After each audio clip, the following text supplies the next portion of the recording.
The scars on Fiona's face had been there so long she barely remembered what she looked like without them. But everyone else in Mineral Park, Arizona territory, seemed incapable of forgetting even for a moment. She pressed her back against the general store wall, waiting for the Saturday afternoon crowd to thin before she ventured inside to collect the supplies she desperately needed for her small homestead outside town.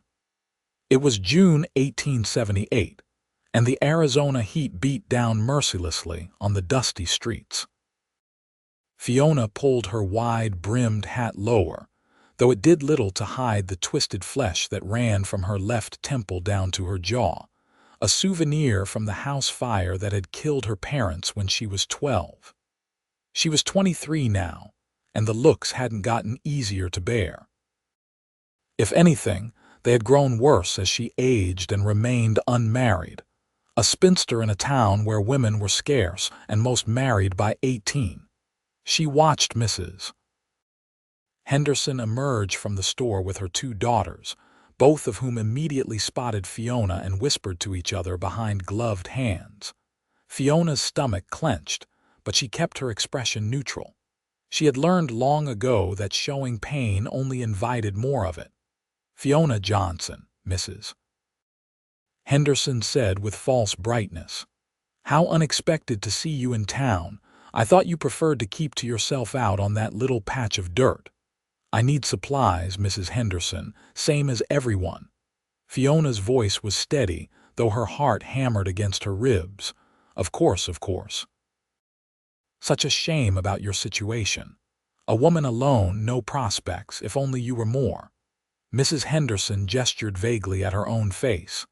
"Well, you understand." Fiona did understand. She understood perfectly.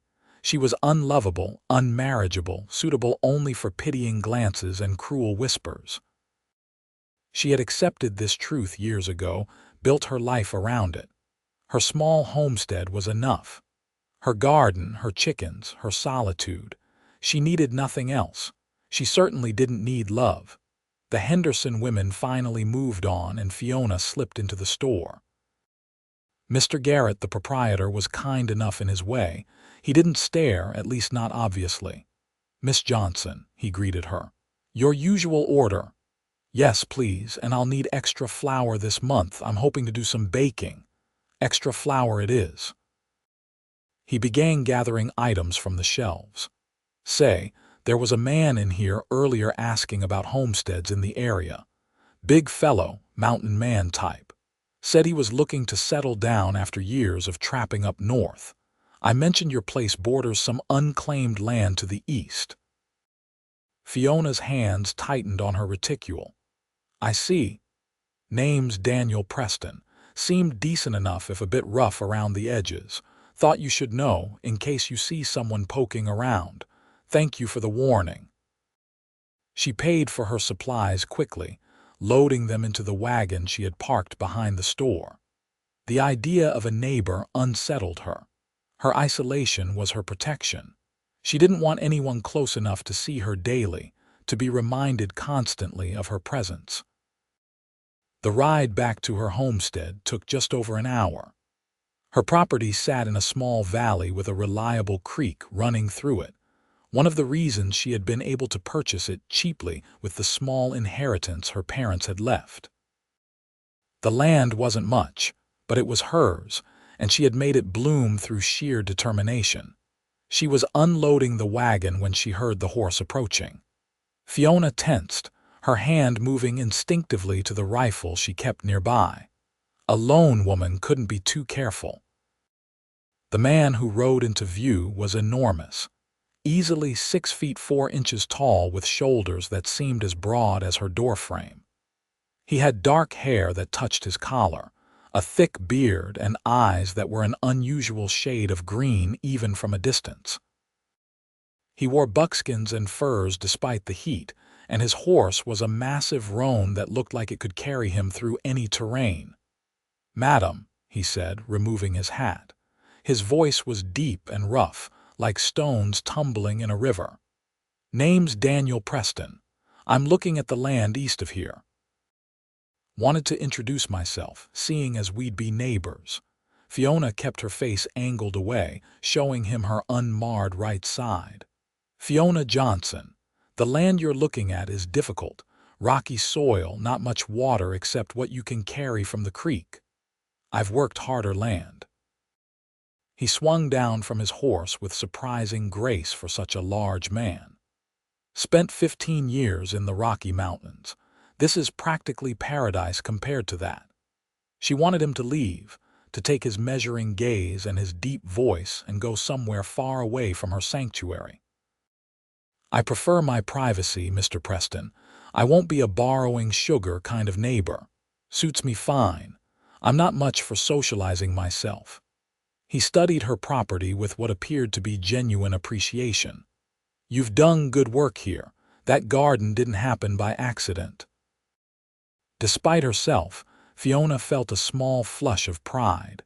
The garden was her greatest achievement, coaxed from stubborn desert soil through careful irrigation and endless labor. Thank you. I'll be starting construction tomorrow if I decide to settle. Just wanted to let you know in case you hear noise. He mounted his horse again, and for a moment Fiona thought she had escaped without him seeing. But as he turned his horse, she moved wrong and the sun caught her left side fully. She braced herself for the reaction, the inevitable shock or disgust or pity. But Daniel Preston simply nodded once. Good day, Miss Johnson. I appreciate your time. He rode off and Fiona stood frozen in confusion. He had seen. She was certain of it. The scars were impossible to miss in full sunlight, yet there had been nothing in his expression, no change in his tone. Perhaps he was simply too polite to show his revulsion immediately. She finished unloading her supplies with rough, angry movements. It didn't matter what he thought. It didn't matter that he was handsome in a wild, untamed way, or that his voice made something in her chest tighten. She had learned her lesson about hope years ago. True to his word, Daniel began construction the next morning. The sound of an axe biting into wood echoed across the valley, a steady rhythm that continued from dawn until dusk. Fiona tried to ignore it, but the noise was a constant reminder that her solitude had been breached. 3 days later, she was working in her garden when she heard a commotion from the creek. Fiona grabbed her rifle and ran toward the sound, her heart pounding. Her water supply was everything. If something had happened to poison or block the creek, she would be in serious trouble. Daniel was in the creek, which was running higher than usual from mountain runoff. He was wrestling with something large, and it took Fiona a moment to realize he was trying to clear a massive deadfall that had jammed against the rocks, creating a dam that was flooding the banks. "You're going to get yourself killed," she shouted over the rush of water. "This is going to flood both our properties if I don't clear it," he shouted back. He had stripped off his shirt, and his chest and arms were corded with muscle, his skin marked with various scars that spoke of a hard life. Fiona set down her rifle and waded in without thinking. The water was shockingly cold and already up to her thighs. "If we can lever it from this side, the current will do the rest." "Get out, this is dangerous," Daniel commanded. "So is losing my home to flooding. Stop arguing and push." For a moment she thought he would try to physically remove her from the creek, but then he nodded sharply. "On 3. 1, 2, 3. They threw their combined weight against the deadfall. Fiona's feet slipped on the rocky bottom, and she would have gone under if Daniel hadn't grabbed her arm, steadying her without breaking his rhythm. Together they pushed again, and the massive tree trunk shifted, groaned, and suddenly broke free. The current seized it and swept it downstream with terrifying force. The sudden release sent them both staggering. Daniel caught her again, his large hands gentle despite his obvious strength. "You all right?" Fiona realized she was pressed against his chest, his arms around her waist. She could feel the heat of him even through her soaked dress. She pulled back quickly, water streaming from her clothes. "I'm fine." "That was foolish," he said, but there was something like respect in his voice. "Brave, but foolish. My land, my risk to take." She was suddenly acutely aware that she was soaked to the skin, her dress clinging to her body, her hair falling from its pins. And he was shirtless and close enough that she could see the gold flecks in his green eyes. "Thank you," Daniel said quietly. "I could have done it alone, but it would have taken longer. You might have lost your garden." Fiona nodded stiffly and turned to retrieve her rifle, but her wet skirts tangled around her legs and she stumbled. Once again, Daniel's hand shot out to steady her. "I'm not usually this clumsy," she muttered, embarrassed. "You're cold and wet. Let me walk you back. I know the way to my own home." "I'm sure you do." He retrieved his shirt from the bank and shrugged it on, though it stuck to his wet skin. "But I'd feel better seeing you there safe." They walked in silence through the brush and cottonwoods that lined the creek. Fiona was hyper-aware of him beside her, his long strides shortened to match her pace. She waited for him to say something about her scars, which were clearly visible with her hair wet and disordered. But he seemed content with the quiet. When they reached her homestead, she expected him to leave immediately. Instead, he helped her restart the fire that had gone out in her stove, his large hands surprisingly deft with kindling. "You should get into dry clothes before you catch a chill," he said. "I'm fine." "You're shivering." His voice was matter-of-fact, not condescending. "I'll wait outside, make sure the fire takes proper before I go." Fiona wanted to argue, but another shiver ran through her. "Fine, but then you need to go home and do the same." "Yes, madam." She changed quickly in her small bedroom, toweling her hair as dry as she could and braiding it back severely. When she emerged, Daniel was standing by her stove, poking at the fire with the iron. "It should hold now," he said. "You've got good draw in this chimney." "Thank you." "For the creek and for this." He settled his hat back on his head. "We're neighbors. That's what neighbors do." After he left, Fiona sat by her fire and tried to understand what had just happened. He had seen her scars fully now in daylight and up close. Yet he had touched her without hesitation, steadied her, helped her. There had been no disgust in his eyes, no pity, nothing but simple, straightforward assistance. It didn't make sense. Men didn't look at her the way Daniel Preston had looked at her, like she was just a woman, not a scarred curiosity. She had learned not to trust kindness. It was usually a precursor to cruelty, a setup for some joke at her expense. But as the days passed and Daniel continued building his cabin, he showed no signs of mockery. When they encountered each other at the creek, he greeted her politely. When she rode into town and passed his property, he waved. He treated her exactly as he would treat any neighbor, with distant courtesy and respect. It was profoundly unsettling. 2 weeks after the incident with the deadfall, Fiona woke to find one of her chickens had been taken in the night. The tracks around her coop were unmistakable, a mountain lion, probably young and still learning to hunt. She reinforced the coop as best she could, but she knew the lion would be back. They always came back once they found easy prey. That night she sat up with her rifle, watching from her window. Sure enough, around midnight she heard the chickens begin to panic. She grabbed her rifle and ran outside, but in the darkness she could barely see. She fired a warning shot, hoping to scare the cat away. Instead, she heard a roar and the sound of something large moving fast. Before she could reload, Daniel appeared from the darkness, his own rifle raised. "Get back inside." "It's my property," she said stubbornly, but she was frightened. A mountain lion was no joke, and it's a young male lion that doesn't know when to quit. "Inside now." His voice carried absolute authority, and Fiona found herself obeying from her window. She watched Daniel circle her property, his movements careful and deliberate. He fired once, and she heard a yowl and the sound of something retreating into the brush. When he came to her door, she opened it immediately. "Did you get it?" Winged it. "It won't be back, and the wound isn't bad enough to kill it. It will heal and learn to hunt proper prey." He leaned his rifle against the wall. "You should have come to get me when you saw the tracks. I can handle my own problems." "I don't doubt that, but there's no shame in asking for help." He studied her face in the lamplight, and Fiona forced herself not to turn away. "How long have you been alone out here?" 8 years, since I was 15. Something flickered in his eyes. "That's too young to be alone." "I didn't have a choice. After my parents died and I healed from the fire, my aunt took me in. But her husband made it clear I wasn't welcome. Said I'd scare away customers from their boarding house.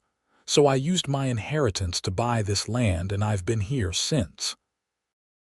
Daniel was quiet for a long moment. "Your aunt's husband was a fool," Fiona laughed, but it was a bitter sound. "He was honest, at least. Most people think the same, they're just too polite to say it. Then most people are fools." He said it simply, as if it were an obvious fact. "You're a beautiful woman, Fiona Johnson." Her breath caught in her throat. "You don't have to mock me." "I'm not mocking you." He took a step closer, and Fiona's heart began to race. "I've been from the Canadian territories to the Mexican border. I've seen women of every type. And I'm telling you plain, you're beautiful. Those scars don't change that. Everyone else sees them.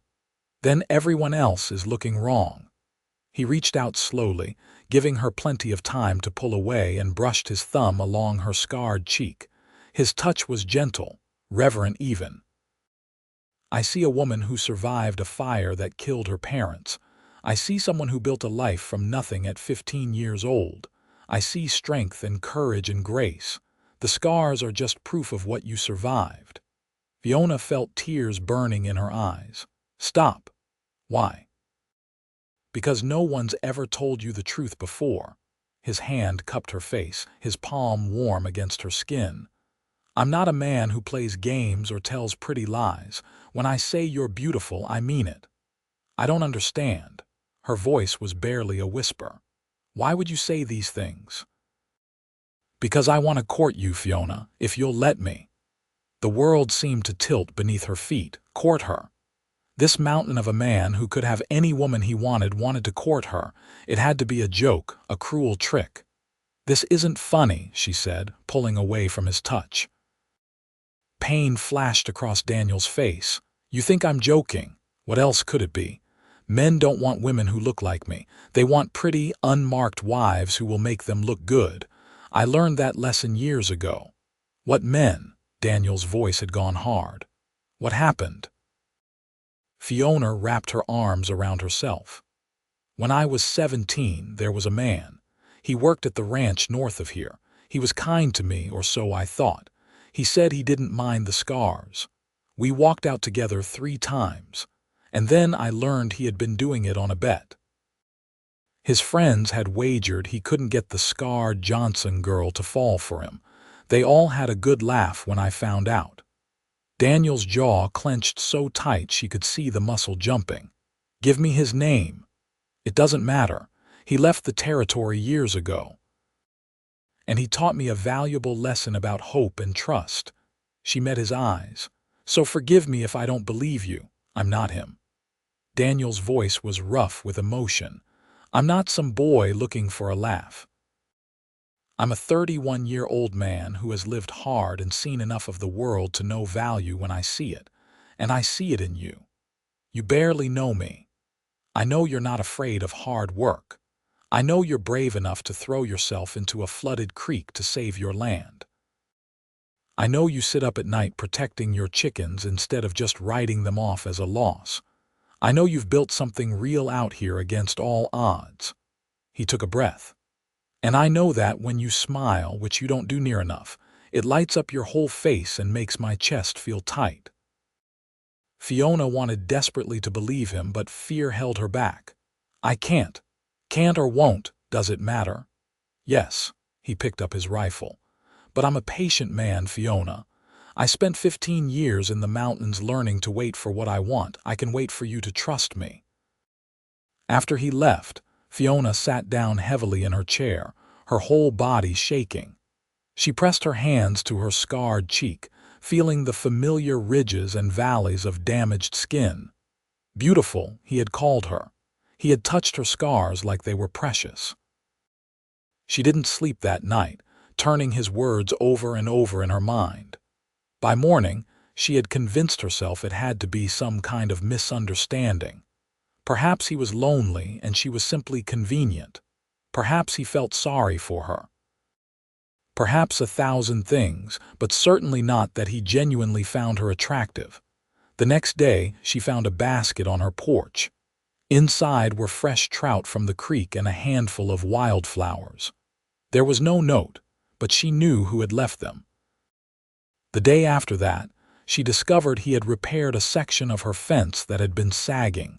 3 days later, there was another basket.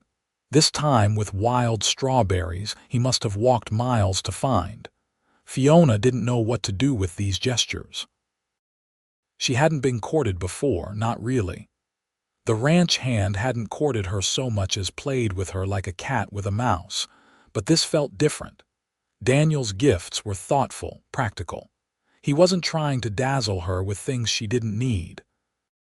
He was showing her he noticed her, her life, what mattered to her. On Sunday, she baked bread, more than she needed. Without quite deciding to do it, she found herself walking to Daniel's property. His cabin was taking shape nicely, a solid structure built to last. He was on the roof, fitting shingles, and he stopped when he saw her approach. "Miss Johnson," he called down, surprise evident in his voice. "I had extra bread," she said, holding up the cloth-wrapped loaf. "Thought you might want some." Daniel climbed down the ladder with quick efficiency.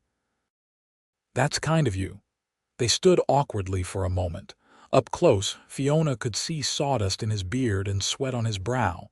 He smelled of pine and honest labor. "Thank you for the gifts," she said finally. "You didn't have to do that. I wanted to." He accepted the bread, his fingers brushing hers. "Would you like to see inside? It's not much yet, but the structure is sound." Fiona knew she should say no, should keep her distance. Instead, she found herself nodding. Daniel led her inside the cabin. It was one large room with a stone fireplace he had built himself, the craftsmanship impressive. The logs were fitted so precisely there would be no gaps for wind or snow. "You're planning to stay through winter," she observed. "I'm planning to stay forever." He set the bread down carefully. "I'm tired of moving, Fiona. I want to put down roots, build something lasting." "Why here? There are better territories, easier land." "Because when I rode into this valley and saw your homestead, saw what you had built, I knew this was a place where someone could make a real life." He turned to face her. "And because you're here. You didn't even know me then." "No, but I wanted to. From the first moment I saw you standing in your garden, your hands in the dirt, making things grow in the desert, I wanted to know you." He took a step closer. "You're going to have to tell me plain if you want me to stop courting you, because I'm not going to quit unless you do." Fiona's heart was hammering again. "I don't understand why you want this. There are women in town, unmarried women who are pretty." "I don't want them. I want you." "But why?" The question burst out of her, raw and desperate. "What could you possibly see in me that would make you want to tie yourself to a scarred spinster?" Daniel's expression softened. He reached out and took both her hands in his grip warm and solid. "I see a survivor. I see strength. I see a woman who knows what hard work is and isn't afraid of it. I see someone who chose to build instead of break. I see kindness in how you tend your animals and your garden. I see courage in how you face a town that treats you poorly with your head held high." He paused. "And I see a beautiful woman who has been told lies so often she can't recognize truth when she hears it." "I'm afraid," Fiona whispered. "I'm afraid to believe you. I know." He squeezed her hands gently. "But I'm not going anywhere. I'll wait until you're ready to trust me. Take all the time you need." Fiona looked down at their joined hands. His were huge compared to hers, scarred and calloused from years of hard living. He had scars too, she realized. Different from hers, but scars all the same. Everyone who survived out here carried marks. "I don't know how to do this," she admitted. "I don't know how to be courted or how to trust someone with my heart. We'll figure it out together." His voice was patient, steady as stone. "There's no rush, no expectations. We'll just spend time together, get to know each other. Let things unfold natural." She took a shaky breath and made a decision that terrified her. "Would you like to come to dinner tomorrow? I'm roasting a chicken." Daniel's face broke into a smile that transformed him from intimidating to genuinely handsome. "I'd like that very much." Fiona spent the entire next day in a state of nervous energy. She cleaned her already clean cabin, changed her dress 3 times, and burned the first batch of biscuits she tried to make. By the time Daniel knocked on her door at sunset, she was convinced this was a terrible mistake. But when she opened the door and saw him standing there, freshly shaved with his hair combed back and wearing clean clothes, something in her chest loosened. He looked nervous too, she realized. This mountain man who had survived grizzly bears and mountain winters was nervous about having dinner with her. "Come in," she said, stepping back. He had brought wine, a bottle that must have cost him dearly at the general store. Seemed like an occasion worth marking. Dinner was awkward at first. They sat across from each other at her small table, and Fiona kept waiting for him to stare at her scars or make an excuse to leave. But Daniel seemed genuinely interested in the meal, complimenting her cooking with evident sincerity. "This is the best meal I've had in years," he said. "When you live alone in the mountains, you get used to dried meat and hardtack. I'd almost forgotten what real cooking tastes like." "Tell me about the mountains," Fiona said, partly because she was curious and partly to take the focus off herself. "What was it like up there?" Daniel's eyes took on a distant look. "Beautiful and brutal. I went up there when I was 16, running from a life I didn't want. My father was a merchant in St. Louis, wanted me to follow him into the business. But I couldn't breathe in that city, couldn't stand being trapped between walls." He took a sip of wine. "So I headed west and kept going until I hit the Rockies. Spent 15 years trapping, living off the land, seeing maybe another human once or twice a year." "That sounds lonely." "It was, but I thought it was what I wanted, that solitude. Took me a long time to realize I was just hiding." He met her eyes. "Same as you're hiding out here." Fiona stiffened. "I'm not hiding. Aren't you? This valley is as remote as you could get and still be in the territory. You come to town as rarely as possible and leave as quick as you can. You've built yourself a fortress of solitude out here." "You don't know what it's like," she said, anger flashing. "You don't know what it's like to walk into town and have mothers pull their children away like you're something to fear. To have men look through you like you're invisible, or worse, to have them look at you with pity." "You're right, I don't know that." His voice was gentle. "But I know what it's like to feel like you don't fit anywhere. I know what it's like to think you're better off alone, because at least then no one can reject you." Fiona looked away, blinking back tears. "It's easier this way." "Easier isn't the same as better." Daniel reached across the table and covered her hand with his. "You shouldn't have to hide who you are because other people are too small-minded to see past your scars. Easy for you to say. You don't have to live with them." "No, but I have to live with the choices I made. The people I hurt in my youth when I was angry at the world. The time I wasted alone when I could have been building connections." He squeezed her hand. "We all carry scars, Fiona. Yours are just visible." They talked late into the night, and Fiona found herself sharing things she had never told anyone. She told him about her parents, about the night of the fire, about waking up in pain with half her face bandaged and her world destroyed. She told him about her aunt's husband who had called her damaged goods, about the ranch hand's betrayal, about the 1,000 small cruelties that had taught her she was unlovable. Daniel listened without interrupting, his hand steady around hers. When she finally ran out of words, he was quiet for a long moment. "I'm going to tell you something, and I need you to really hear it," he said. "What happened to you was terrible. What people have done to you because of your scars is cruel and wrong, but none of it means you're unlovable. It means the people around you have been blind and foolish. You make it sound so simple. It is simple. Not easy, but simple. You're a good woman with a good heart who deserves to be loved. The fact that others couldn't see that is their failing, not yours." Fiona wanted to believe him so badly it hurt. "What if you're wrong? What if there really is something fundamentally broken in me?" Daniel stood and came around the table, pulling her to her feet. His hands framed her face, his thumbs gentle on her scarred cheek. "Look at me, Fiona." She met his eyes, those unusual green eyes that seemed to see right through her defenses. "There is nothing broken in you," he said firmly. "You are whole and worthy and beautiful. I'm going to keep telling you that until you believe it." Then he kissed her, soft and sweet, and Fiona's world turned upside down.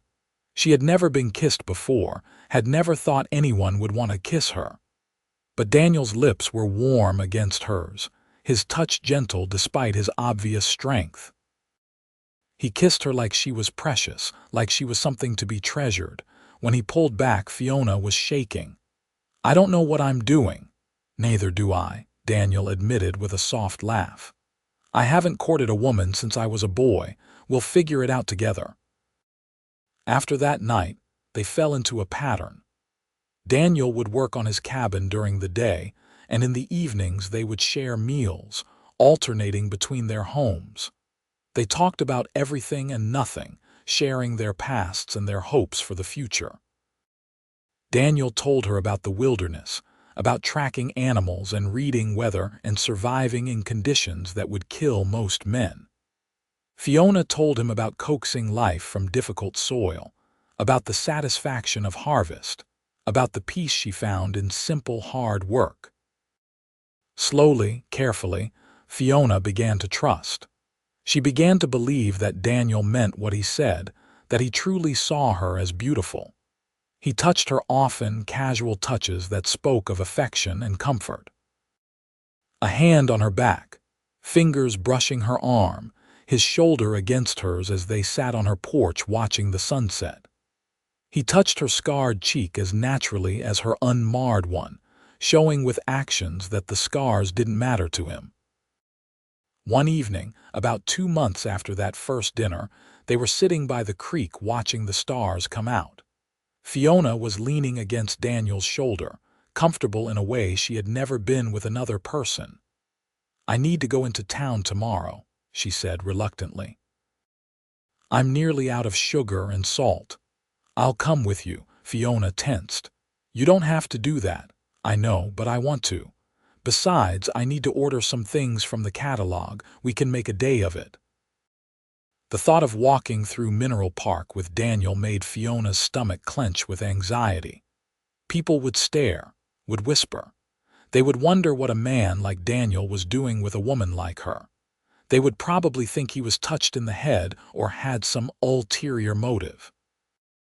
"People will talk," she warned. "Let them talk."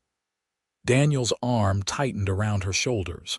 "I don't give a damn what small-minded gossips think." But the next day, as they rode into town together in Daniel's wagon, Fiona felt her old defenses rising. She pulled her hat low and kept her scarred side turned away from the main street.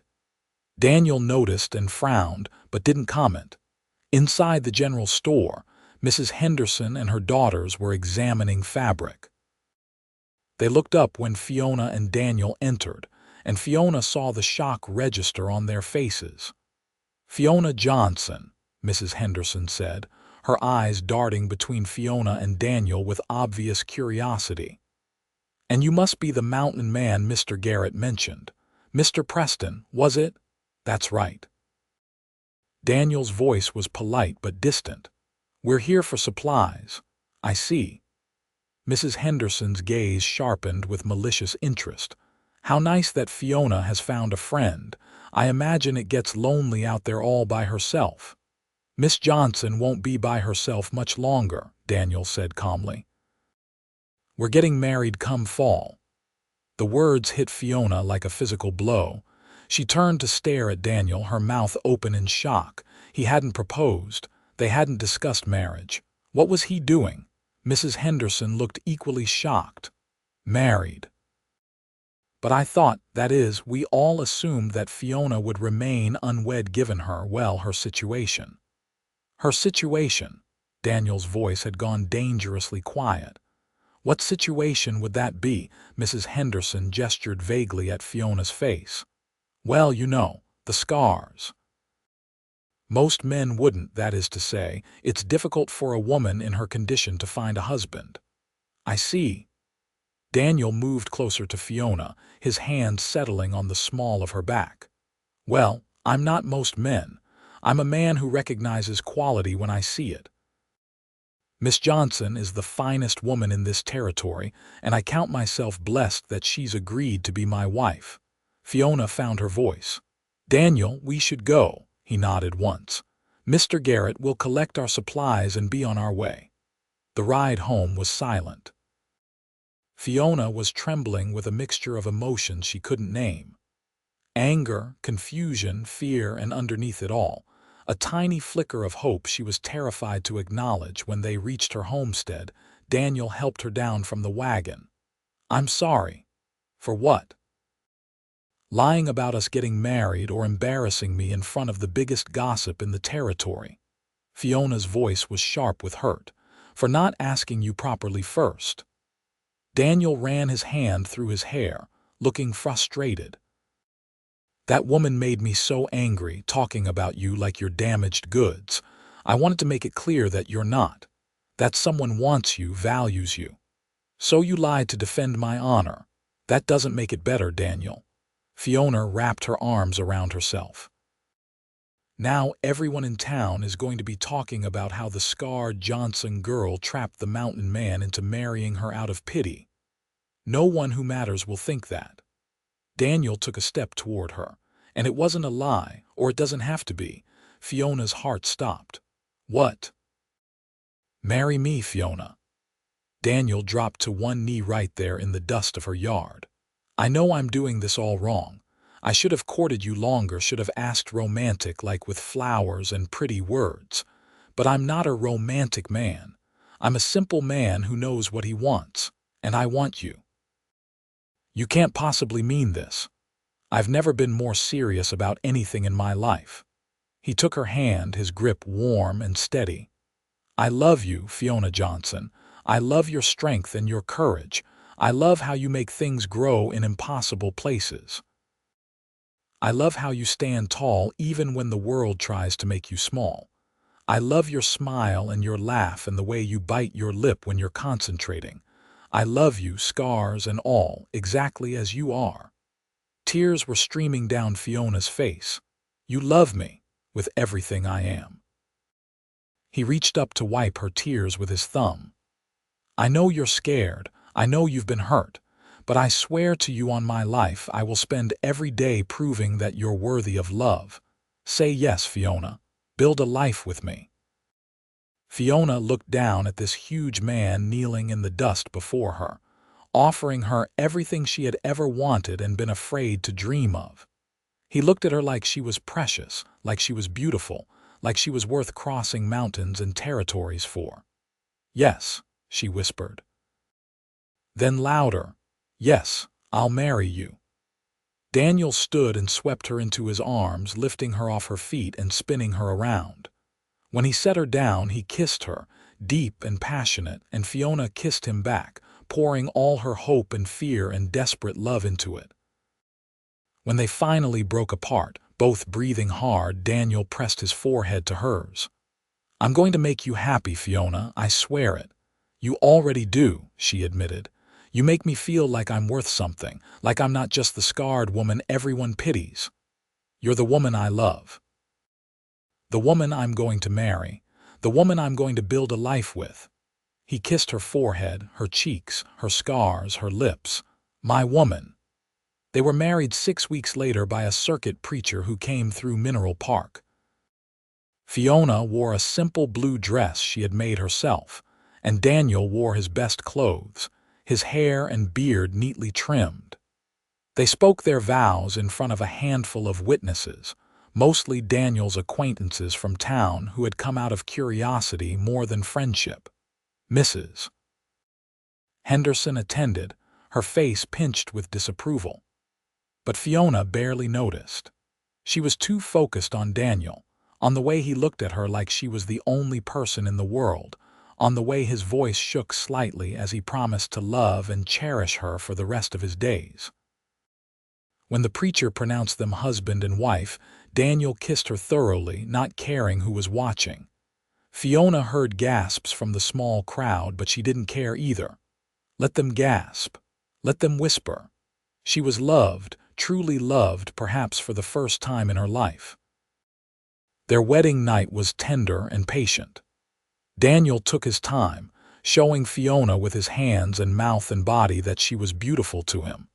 When she tried to hide her scars in the darkness, he lit a lamp and kissed every inch of marked skin.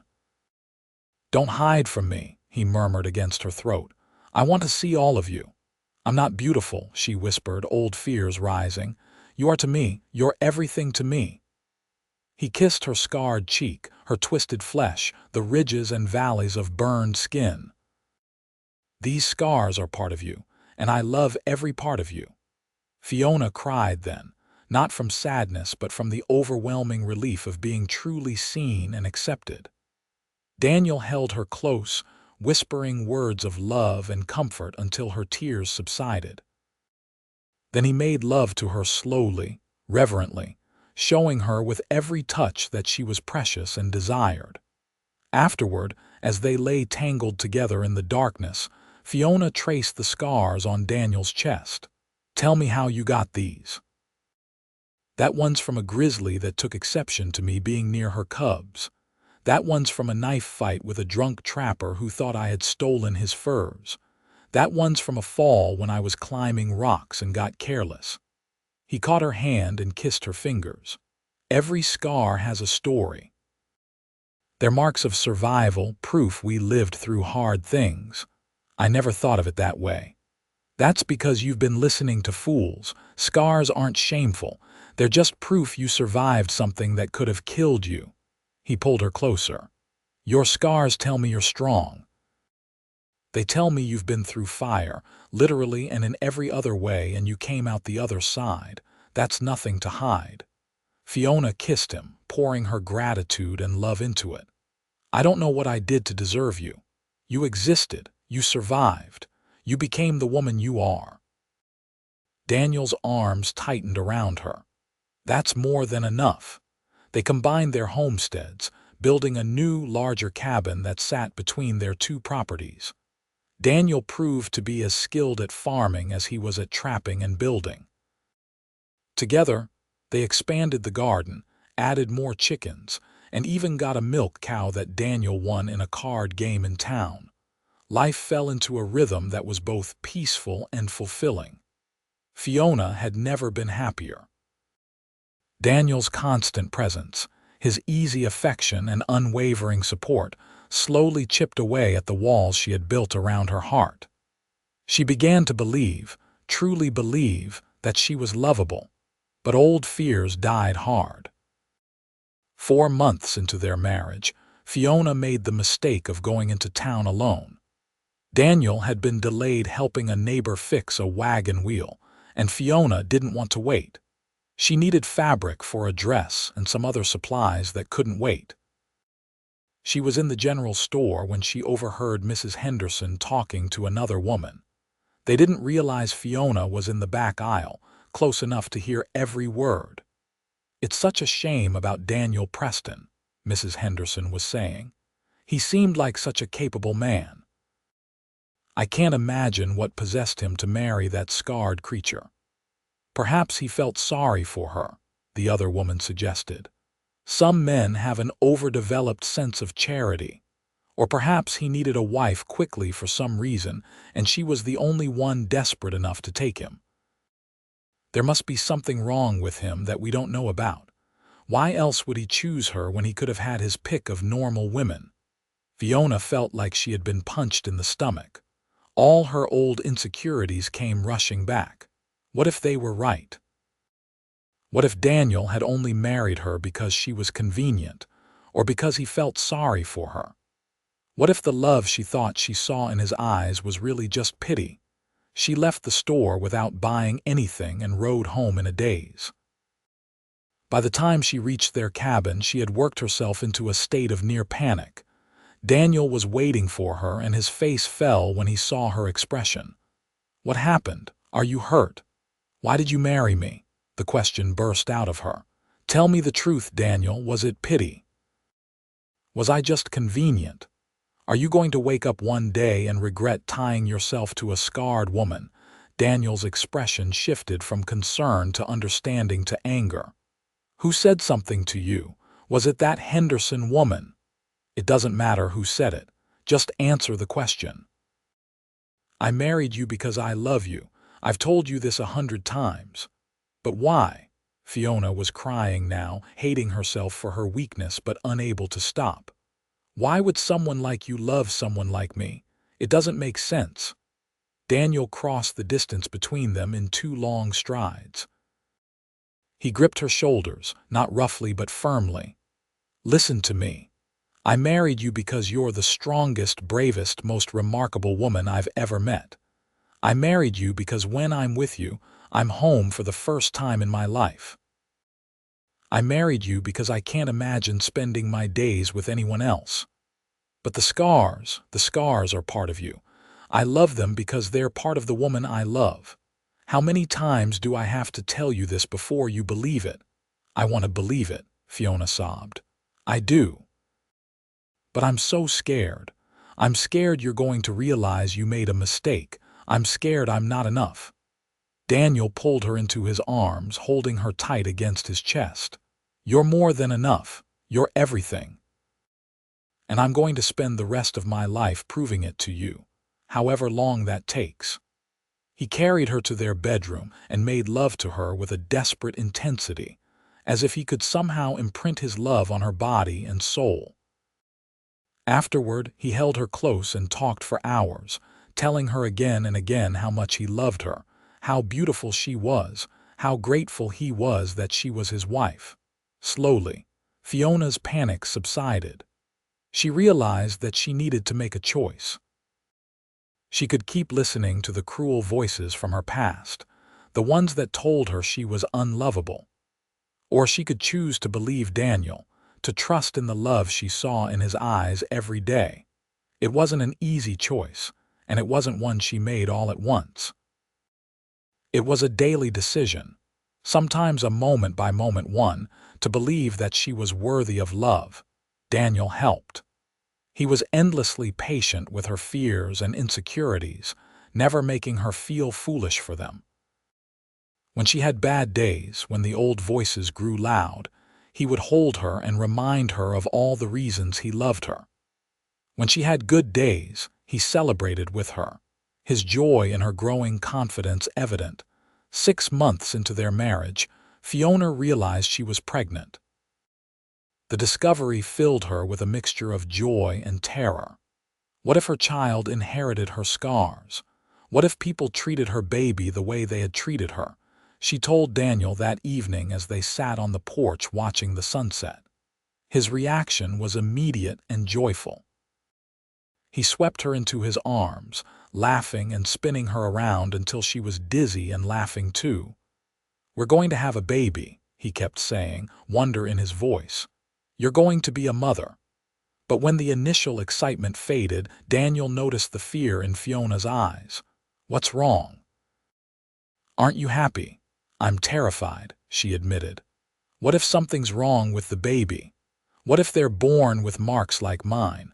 What if people are cruel to them the way they've been cruel to me? Daniel took her face in his hands. Then we'll teach our child what we know. That scars don't define worth. That people who judge by appearance are fools. That they're loved exactly as they are. He kissed her forehead. And any child of ours will have us to protect them. They won't face the world alone the way you did. Over the following months, as Fiona's belly grew, Daniel was attentive and loving. He took over the heavier chores without being asked, made sure she ate well and rested, and talked to the baby every night, his deep voice gentle as he told their child about the world they would be born into. Fiona's fears didn't disappear entirely, but they were tempered by Daniel's steady presence and unwavering support. She began to prepare for the baby with something approaching excitement, sewing tiny clothes and fixing up a corner of their bedroom as a nursery. In early March of 1879, after a long and difficult labor, Fiona gave birth to a healthy baby boy. He was perfect, with Daniel's green eyes and a shock of dark hair. And most importantly to Fiona's secret fears, his skin was unmarked. "He's beautiful," Daniel breathed, holding his son with surprising gentleness for such large hands. "He's perfect." "He looks like you," Fiona said weakly, exhausted but happy. "He has your nose, and your determination if that labor was anything to judge by." Daniel brought the baby to her, settling the tiny bundle in her arms. What should we name him? They had discussed names for months without reaching a decision. But looking at her son, Fiona suddenly knew. James, after my father, James Preston. Daniel tested the name and smiled. It's perfect. Being parents brought new challenges and new joys.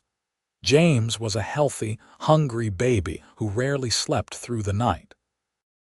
Fiona was exhausted most days, but Daniel shared the burden, walking the floor with their son when he was fussy, changing diapers without complaint, and watching the baby so Fiona could rest.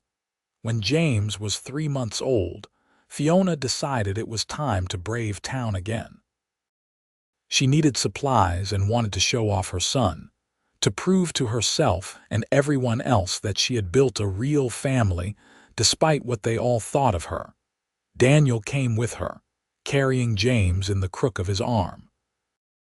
The baby was alert and curious, looking around at everything with bright eyes. In the general store, Mrs. Henderson couldn't hide her surprise. "Fiona, what a lovely baby and so healthy." "Thank you," Fiona said, keeping her voice neutral. "He has his father's looks, I see. How fortunate." The implication was clear. Fortunate that he didn't take after his scarred mother. Before Fiona could respond, Daniel stepped forward. "He has his mother's strength and courage, which is the most important thing, and he'll be raised to judge people by their character, not their appearance." Unlike some, Mrs. Henderson's face flushed. "Well, I never, clearly not, or you might be a kinder person." Daniel took Fiona's arm. "Come on, my love. We have better things to do than waste time with small-minded gossips." Outside, Fiona was shaking, but this time with laughter rather than hurt. "You just insulted the biggest gossip in the territory." "She earned it." Daniel shifted James to his other arm. "I'm tired of people treating you like you're less than you are. Our son is going to grow up seeing his mother respected, even if I have to educate every fool in Arizona territory. You can't fight everyone who says something unkind. Watch me." But his voice was warm with humor. "Though I'd rather spend my energy making you happy than fighting with idiots." As James grew, Fiona watched with joy and trepidation. He was a happy, active baby who adored his father and reached for his mother whenever she was near, and he never seemed to notice her scars. To him, she was just Mama, the person who fed him and cuddled him and sang to him. When James was a year old, Fiona realized she was pregnant again. This time the fear was less, tempered by experience and confidence. She had survived one pregnancy and birth. She could do it again. Their second child, a daughter they named Clara after Daniel's mother, was born in November of 1880. She had Fiona's dark hair and Daniel's solid build, and she came into the world screaming her displeasure at being disturbed. "She's got spirit," Daniel said admiringly, watching his daughter wave her tiny fists in outrage. "She's going to be trouble," Fiona predicted, but she was smiling. She was right. Clara was headstrong and fearless from the start, crawling earlier than James had, climbing everything she could reach, and developing a stubborn streak a mile wide. But she was also loving and joyful, quick with smiles and laughter. Watching her children grow, Fiona realized something profound. She had spent so many years believing she was unlovable, that her scars made her less than other women. But her children loved her completely and unconditionally. They saw her scars and didn't care. To them, she was simply their mother and she was perfect.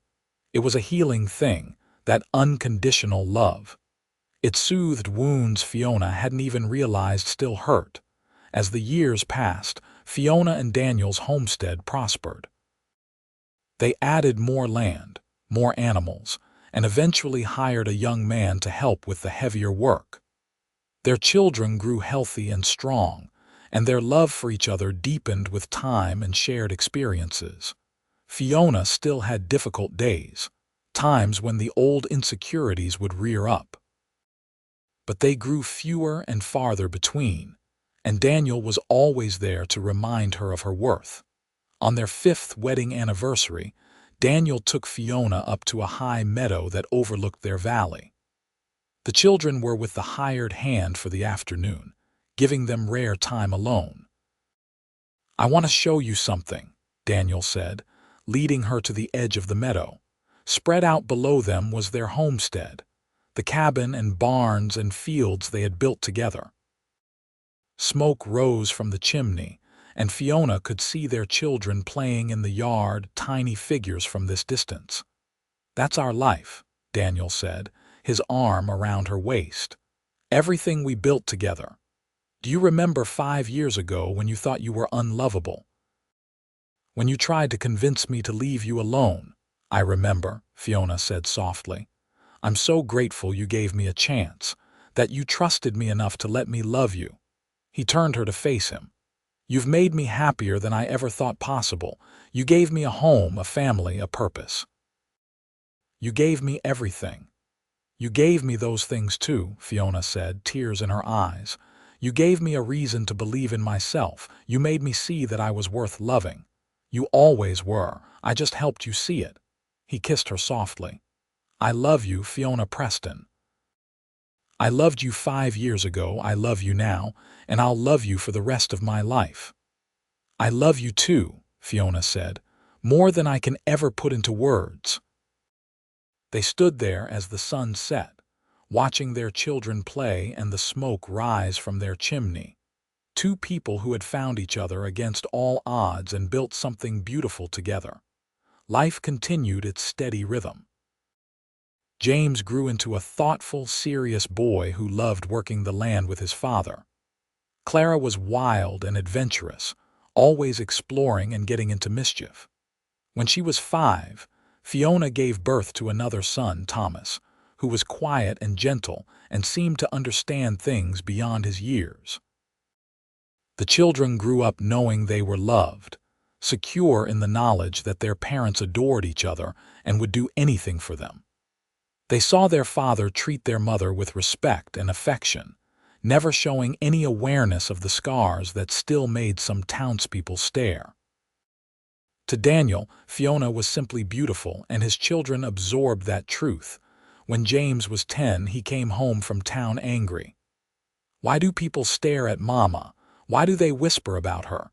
Daniel, who was mending a harness, set down his tools. "What happened, Mrs. Henderson?" said Mama was lucky to have found a husband because of her face.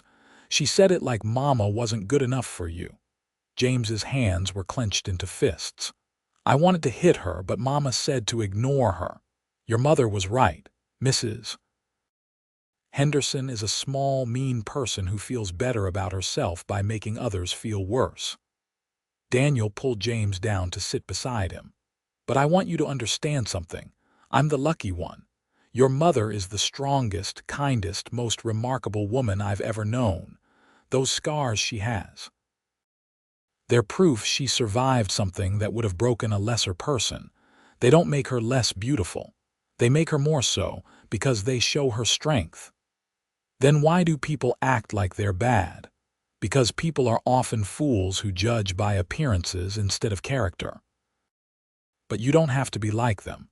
You can choose to see people for who they really are, not what they look like on the surface. James thought about this for a moment. Mama is the best mother in the world. Yes, she is. And don't you ever let anyone tell you different. Fiona, who had been listening from the doorway, felt her heart swell with love for both her husband and her son. She had worried about how her children would handle the way some people treated her, but Daniel was teaching them well. As the children grew older and more independent, Fiona found herself with more time to pursue her own interests. She expanded her garden, growing not just vegetables but flowers, creating a riot of color around their homestead. People began to come from town to buy her produce and her flowers, and slowly, grudgingly, some of them began to see her as something other than the scarred woman. Mrs. Henderson, for her part, never changed her opinion, but she mattered less and less as the years passed. Fiona had her family, her home, her life. What Mrs. Henderson thought was irrelevant.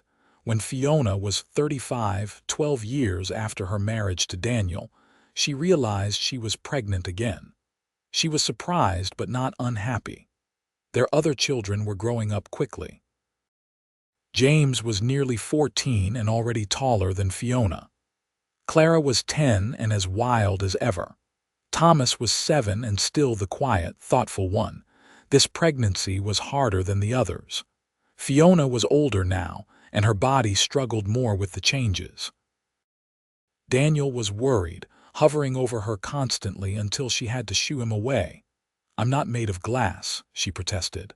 "I've done this 3 times before." "You're not as young as you were," Daniel countered, "and I'm allowed to worry about my wife."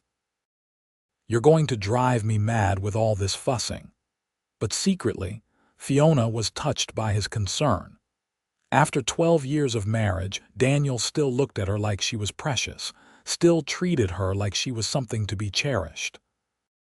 The baby, another girl they named Ruth, was born in late spring of 1890. The birth was long and difficult, and the doctor who attended warned that Fiona should not have any more children. Daniel readily agreed, more concerned with Fiona's health than with the size of their family. Ruth was a surprise baby in more ways than one. Unlike their other children, who had all been healthy and easy, Ruth was small and sickly. She cried often and fed poorly, and Fiona spent many anxious nights watching over her tiny daughter. "She'll be all right," Daniel would say, rocking Ruth gently. "She's a fighter, like her mother." And indeed, Ruth did improve. By her first birthday, she had caught up to where she should be in size and health. She turned out to be a sweet, affectionate child who adored her older siblings and clung to her parents.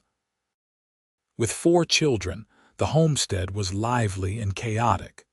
James was becoming a man, strong and capable, already drawing the eyes of girls in town. Clara was fearless and stubborn, announcing at 12 that she wanted to be a rancher and run her own cattle.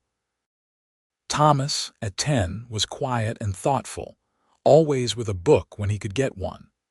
And Ruth, at 3, was the baby of the family and shamelessly spoiled by everyone. Fiona watched her children and marveled at how her life had turned out.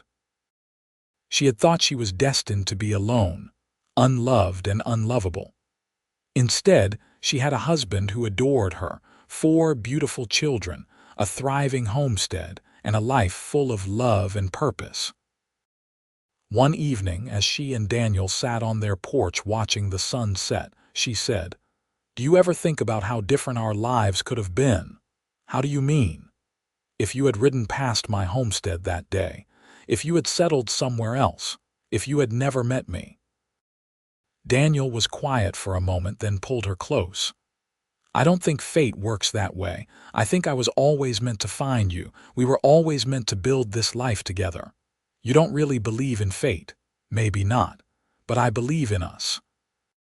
I believe that what we have is rare and precious and worth more than all the gold in California. He kissed the top of her head. I wouldn't change a single thing about our life together. Not even the hard parts. Not even my moments of doubt and fear. Not even those. They're part of who you are, and who you are is exactly who I love. He tilted her chin up so he could see her face, his thumb tracing the familiar lines of her scars. These scars tell your story. They tell me you're a survivor, and I love every part of your story because it led you to me. Fiona kissed him, pouring 17 years of love and gratitude into it. I never thought I could be this happy. Get used to it. I plan to spend the rest of my life making sure you are. As the years continued to pass, their children grew and began to make their own ways in the world. James married a nice girl from town and took over much of the running of the homestead.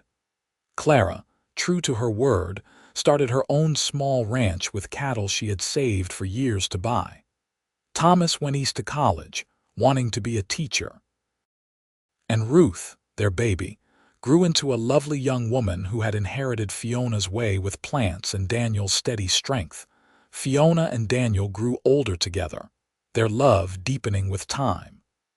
Daniel's dark hair turned silver, and lines appeared around his eyes. Fiona's scars faded slightly with age, though they never disappeared entirely. But they had long since ceased to bother her. They were simply part of her face, part of her story, and Daniel still kissed them as tenderly as he had the first time. On their 25th wedding anniversary, their children threw them a party. Friends and neighbors came from all over the territory to celebrate.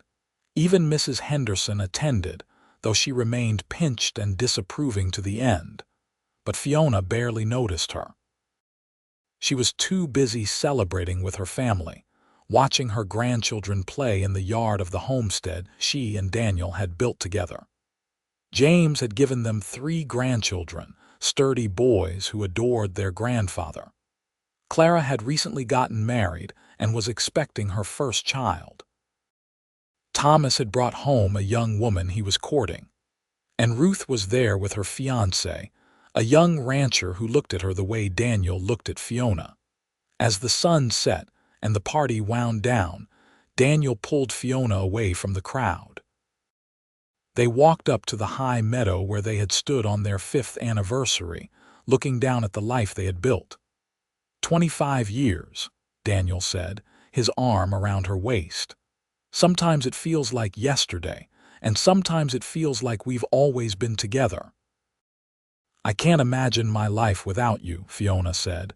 You changed everything for me. You made me believe I was worth loving. You were always worth loving. I just had the sense to see it.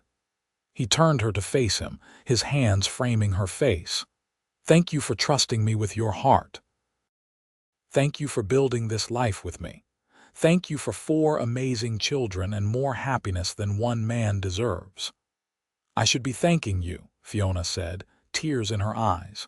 You saved me, Daniel, not just from loneliness but from myself. You taught me to see myself differently. We saved each other, Daniel said.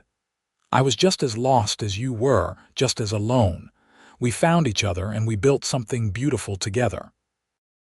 He kissed her as the last light faded from the sky, and Fiona thought about the girl she had been, the one who thought she was unlovable because of her scars. That girl would never have believed she could have this. A man who loved her exactly as she was, children who adored her, grandchildren who climbed in her lap without seeing her scars, a life full of love and purpose. But she had it. All of it. Because one day, a mountain man had ridden into her valley, and seen past her scars to the woman beneath. And he had loved her, not despite her scars, but including them, as part of the whole complicated, beautiful person she was. Years continued to roll by in their steady rhythm. Daniel and Fiona grew older, their bodies wearing the marks of hard work and long years, but their love remained as strong as ever. They watched their children raise their own children, watched their homestead continue to prosper under James's capable management, watched their family tree branch and grow. When Fiona was 52, Daniel fell ill. It started as a cough that wouldn't go away, and despite the doctor's best efforts, it worsened into pneumonia. Fiona nursed him tirelessly, sitting by his bedside day and night, refusing to leave him. "You're going to wear yourself out," Daniel said weakly. "Hush, you do the same for me." "Of course I would. You're the love of my life." He caught her hand, his grip weaker than it used to be, but still warm. "Fiona, if something happens to me, nothing's going to happen, you're going to get better. But if it does, I need you to promise me something." His green eyes, faded with age but still bright with love, held hers. "Promise me you won't go back to thinking you're unlovable. Promise me you'll remember that you're remarkable and beautiful and worthy of every good thing. Daniel, please, promise me." His grip tightened. "I can't bear the thought of you forgetting how special you are." "I promise," Fiona whispered, tears streaming down her face. "But you're not going anywhere. I won't let you." And somehow, through sheer force of will or simple luck, Daniel did improve. The fever broke, the cough eased, and slowly he regained his strength. It took months, and he was never quite as robust as he had been, but he recovered. "You're too stubborn to die," Fiona told him once he was well enough to joke about it. "I'm not done loving you yet," Daniel replied. "Death will just have to wait." They had 10 more good years together. Daniel's health was never quite what it had been, but they made the most of every day. They spent mornings working in the garden together, afternoons sitting on the porch watching their grandchildren play, evenings talking by the fire about everything and nothing. When Daniel finally passed peacefully in his sleep at the age of 73, Fiona was devastated. She had known this day would come eventually, but knowing didn't make it easier. Daniel had been her partner for 39 years, her best friend, her love, the person who had taught her to believe in herself. But even in her grief, Fiona held on to the promise she had made. She was lovable. She was worthy. Daniel had spent nearly 4 decades proving it to her, and she owed it to his memory to believe it. Her children and grandchildren rallied around her, filling her days with love and support. They reminded her so much of Daniel, carrying pieces of him in their faces and their mannerisms and their hearts. James had Daniel's steady strength and practical nature. Clara had inherited his fearlessness and determination. Thomas had his quiet wisdom and thoughtful way of seeing the world. And Ruth had his gentle heart and capacity for deep love. Fiona lived for another 12 years after Daniel's death, watching her family continue to grow and thrive. She became the matriarch of a large, loving family, respected and cherished by all who knew her. The scars on her face had long since ceased to matter to anyone who knew her. They were simply part of Grandma Fiona, the strong woman who had built a life from nothing and raised a beautiful family. When Fiona finally passed at the age of 77, surrounded by children and grandchildren and even a few great-grandchildren, her last thoughts were of Daniel. She could almost see him waiting for her, that crooked smile on his face, his green eyes full of love. She had spent the first 23 years of her life thinking she was unlovable. But Daniel Preston had loved her exactly as she was, scars and all, and in doing so, he had changed everything. He had taught her to see herself differently, to value herself, to believe she was worthy of love. And their love had created a legacy that would continue for generations. children and great-grandchildren, who carried their strength and courage and capacity for love forward into the future. The mountain man and the woman with scars had built something that would last far beyond their own lives. They had built a family, a home, and a love story that would be told and retold, a reminder that true love sees past the surface to the person beneath, and that everyone, no matter what marks they carry, is worthy of being loved exactly as they are.